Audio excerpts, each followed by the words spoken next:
E aí, gente, tudo bem? Vocês estão felizes? Nós estamos indo para a nossa terceira aula.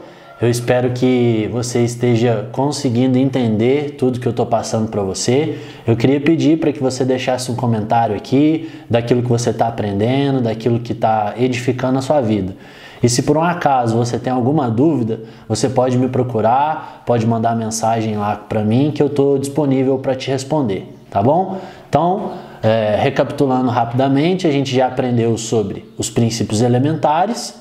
Aí a gente foi para a primeira doutrina do princípio elementar, que foi sobre arrependimento, e agora a gente vai abordar a questão das obras mortas, tudo bem? Então, quando a gente vai lá no texto, o texto fala assim, em Hebreus, ele diz assim, arrependimento de obras mortas. Então a primeira coisa, como de costume, a gente tem que procurar a definição da palavra morto, né? O que significa a definição da palavra morto? Então você anota aí a definição da palavra morto, que diz assim, o que deu o seu último suspiro, condição espiritual dos homens sem Cristo. Então obras mortas são obras que é uma condição espiritual do homem que ele está sem Cristo, beleza? E ela já deu o seu último suspiro, ela é morta, ela não tem vida em si mesma. Então nós precisamos nos arrepender desse tipo de obra. E obras significa um ato, coisa feita, boa ou má. Quando você vai no original de obras é a palavra ergon, que dá sentido de trabalho, tá? Então obras é um trabalho, é uma coisa feita que pode ser boa ou ruim. Então obras mortas seriam um trabalho que é morto porque não tem vida em Cristo, beleza? Então é uma obra má. E aí a gente pode dividir essas obras mortas em dois tipos. O primeiro tipo é ações pecaminosas da sua velha natureza.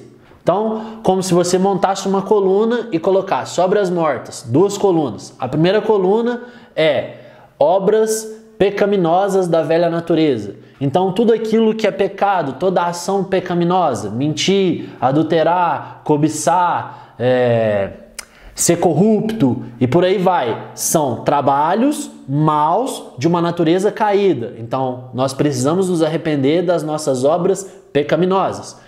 E do outro lado da coluna, você coloca assim, obras de religião, formas de religião, porque a gente vai entrar no que a gente diz sobre religiosidade, beleza? Então, outro tipo de obra morta é uma obra de religiosidade. E o que seria religiosidade? Seria um estilo de meritocracia. O que eu estou querendo dizer? Religiosidade é quando não há vida espiritual naquilo que você está fazendo.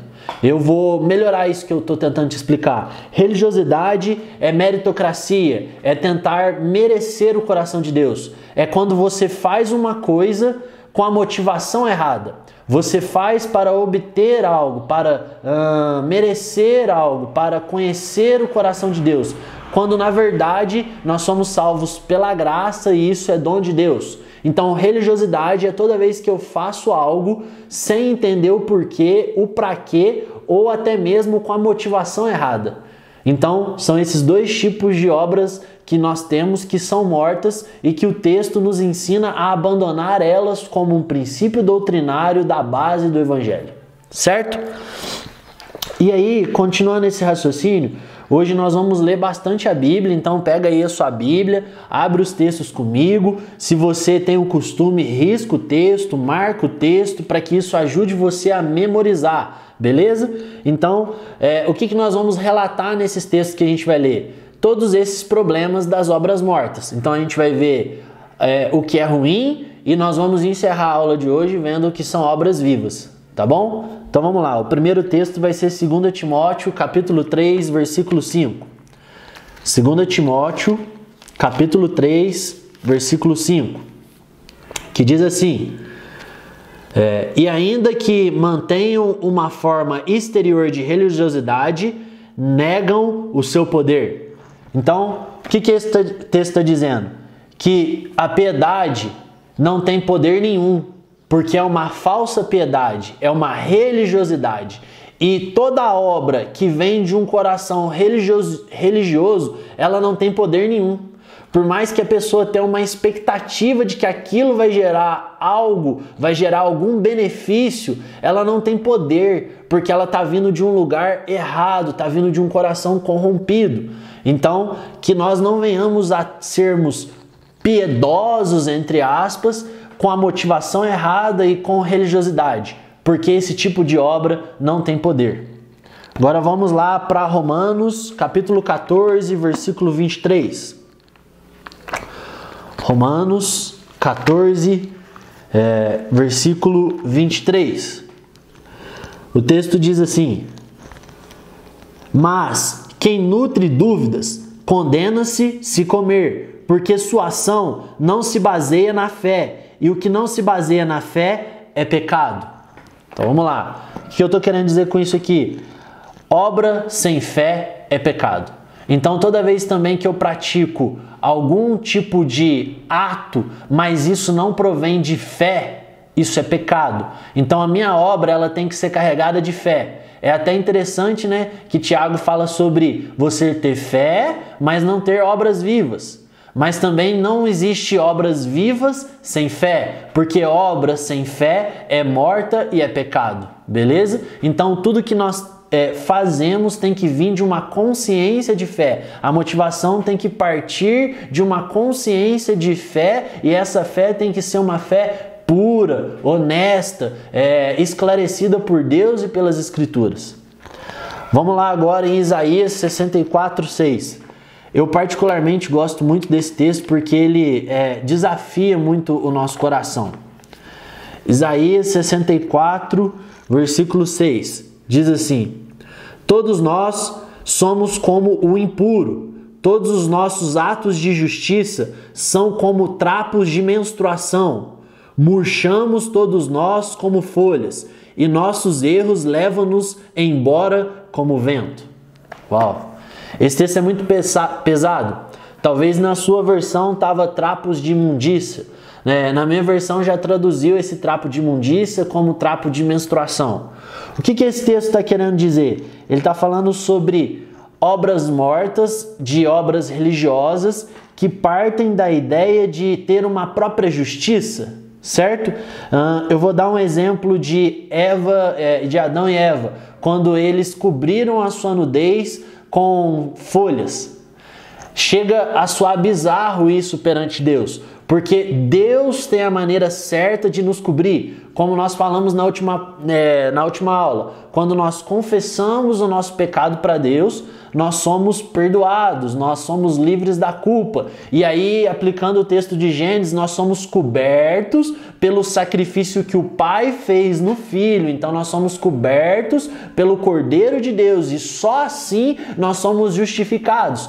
Caso contrário, qualquer obra, seja de caridade, que tenha um coração religioso para se auto-justificar, buscando uma própria justificação, Deus vai chamar isso de um trapo de imundícia, vai chamar de um pano de menstruação, vai chamar isso de bizarro, de podre, de velho, de insignificante. Então que a gente venha se arrepender de toda a obra que a gente faz para se sentir melhor, para se sentir merecedor de Deus.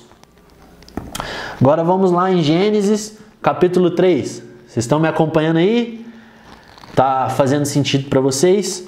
Como eu disse, a gente vai ler bastante a Bíblia hoje e aplicar os textos, tudo bem? Então, Gênesis capítulo 3, a partir do versículo 12, que diz assim: o homem respondeu: a mulher que deste para viver comigo, ela me deu do fruto da árvore e eu comi. Deus disse à mulher: o que você fez? A mulher respondeu: a serpente me enganou, por isso comi. Por que eu estou lendo esse texto? Outra obra que nós precisamos nos arrepender é a obra de encobrir o pecado, de transferir a culpa. Você percebe que Adão coloca a culpa em Deus? Porque ele diz assim: a mulher que tu me deste. Então a culpa não é minha, a culpa é da mulher que o Senhor me deu. Então ele transfere a culpa do erro dele para Deus. E aí Deus vai à mulher, a mulher transfere a culpa dela para a serpente. Ela diz, a serpente me enganou. Então há aqui um encobrimento de pecado. Porque ao final de contas não fui eu que decidi por comer. Não fui eu que neguei o Senhor. Foi a mulher. Foi o Senhor me dando essa mulher. Foi a serpente que me enganou. Foi o cara que fez isso comigo. Foi o pastor que errou. Foi a igreja que não sei o que. A gente quer transferir a culpa e encobrir o pecado. Mas aonde há encobrimento de pecado, há dor nos ossos, como a gente leu em Salmos na última aula. E a culpa nos destrói, então nós precisamos confessar e saber que a nossa justificação vem de Deus. Então o arrependimento, ele também traz clareza do evangelho para nós, de nós nos arrependermos da nossa meritocracia, de entendermos que somos miseráveis, pobres, cego e nu, e nos rendermos totalmente a Deus, que é rico em misericórdia para conosco. E então entendermos que nós somos justificados pelo sacrifício vicário de Cristo na cruz e só por isso. Então abandone a religiosidade. E agora falando um pouco sobre as obras das ações pecaminosas, eu queria ler com vocês Gálatas capítulo 5. Corre aí, abre a sua Bíblia. Bom que você vai ficar bom de Bíblia também, né?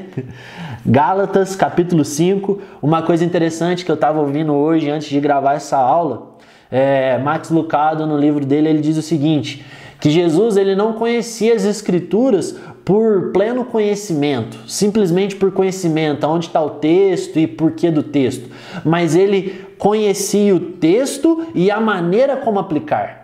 Beleza? Quando ele está sendo ali, passando por uma pressão contra Satanás, ele responde na Bíblia, mas não citando o versículo, mas sabendo como citar o versículo, quando citar o versículo e como viver o versículo. E esse é o intuito aqui da aula, tudo bem? Fecha parênteses, voltemos aqui para Gálatas 5. Gálatas 5, versículo 19 diz o seguinte, espera aí que eu vou ter que virar uma paginazinha aqui. É evidente que a velha natureza realiza. Ela se expressa mediante a imoralidade sexual, impureza e indecência, a adoração de ídolos, o uso de drogas alucinógenas para entrar em sintonia com o oculto, rixa, contenda, ciúme, ira, ambição egoísta, divisionismo, intriga, inveja, embriaguez, orgias e coisas semelhantes a essas. Então aqui foi descrito quais são as obras da carne, quais são as ações pecaminosas da nossa velha natureza, no qual nós precisamos abandonar. E aí aqui fala sobre divisão, nós precisamos gerar reconciliação, fala sobre inveja, ciúme, nós precisamos amar o nosso próximo. Vocês estão me entendendo? Então todas essas obras nós precisamos abandonar, que é a impureza, indecência, cobiça, sexualidade, tudo que é depravado são as obras da carne e o Espírito Santo está trabalhando em nós para que a gente abandone, tome um caminho contrário e volte-se a Deus, certo? E para a gente caminhar para o final do que a gente está conversando, a gente precisa falar das obras vivas, tá bom? E aí, para não ficar muito longo, depois você confere aí, Efésios 2:10 vai falar sobre as obras vivas que já foram escritas para nós. Em Efésios 2, ele está descrevendo a salvação do homem, ele está mostrando que é dom de Deus, Deus decidiu reconciliar o mundo com ele, porque nós éramos inimigos, nós estávamos mortos no nosso pecado, e pelo poder de Deus nós fomos reconciliados, para que nós vivêssemos boas obras. Então eu e você não estamos salvos aqui agora só por estar salvos. Nós estamos salvos por um propósito. E esse propósito está recheado de boas obras. Vocês estão me entendendo? Então está escrito para nós boas obras. Então nós precisamos praticar obras vivas no qual Deus escreveu dentro de um propósito. Nós precisamos influenciar a vida dos outros através dessas boas obras. E como Jesus chegar perante o Pai com as mãos cheias para dar a Ele a recompensa que lhe é devida. Faz sentido? E aí em Gálatas 5:22 também vai descrever o fruto do Espírito. Eu queria que você prestasse atenção que o texto diz assim: mas o fruto não são os frutos do Espírito, mas é o fruto. E fruto fala sobre relacionamento. Então, o fruto do relacionamento entre eu e a minha esposa é um filho. Então, o fruto do meu relacionamento íntimo com o Espírito Santo é amor, alegria, paz, paciência, bondade, fidelidade, humildade, autocontrole. Essas são as coisas que acontecem nas minhas entranhas porque eu me relaciono com o Espírito Santo. E todas essas coisas são obras vivas dentro de mim. Eu ser longânimo, eu ser tardio em me irar-se, eu ser amável, paciente, reconciliador, pacificador. Isso é o fruto, essa é a consequência, essa é a evidência do meu relacionamento com o Espírito Santo que está colocando dentro de mim a forma de Deus, o padrão de Deus. Por quê? Porque eu abandonei, eu arrependi, eu não pratico mais as obras caídas, as obras mortas, mas agora eu vivo as obras vivas escritas por mim a partir de um relacionamento com o Espírito Santo. Vamos lá, alguém.